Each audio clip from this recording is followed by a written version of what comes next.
রাশিয়ার নভগোরোদ অঞ্চলে অবস্থিত প্রেসিডেন্ট ভ্লাদিমির পুতিনের রাষ্ট্রীয় বাসভবনে ইউক্রেন ড্রোন হামলার চেষ্টা করছে বলে অভিযোগ করেছে ক্রেমলিন। মার্কিন প্রেসিডেন্ট ডোনাল্ড ট্রাম্পের সঙ্গে ইউক্রেনের প্রেসিডেন্ট ভলোদিমির জেলেনস্কির বৈঠকের পর সোমবার এই হামলার চেষ্টা হয়েছে বলে দাবি করেন রুশ প্রেসিডেন্ট সের্গেই ল্যাভরভ। ফরাসি বার্তা সংস্থা এএফপির প্রতিবেদনে বলা হয়, ল্যাভরভ জানান, এই ঘটনার পর যুদ্ধ অবসানে আলোচনার বিষয়ে ক্রেমলিনের অবস্থান বদলাবে না। রুশ পররাষ্ট্রমন্ত্রীর দাবি, 28 ও 29 ডিসেম্বর ইউক্রেন 91টি দূরপাল্লার ড্রোন ব্যবহার করে পুতিনের বাসভবন লক্ষ্য করে হামলার চেষ্টা চালায়।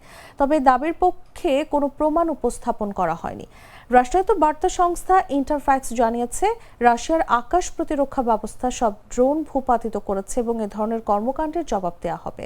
এদিকে ইউক্রেনের প্রেসিডেন্ট ভলোদিমির জেলেনস্কি এই অভিযোগকে মিথ্যা বলে প্রত্যাখ্যান করেছেন। তিনি বলেন, কিয়েভে নতুন হামলার অজুহাত তৈরিতেই এ ধরনের দাবি করা হচ্ছে। জেলেনস্কি সবাইকে সতর্ক থাকার আহ্বান জানান।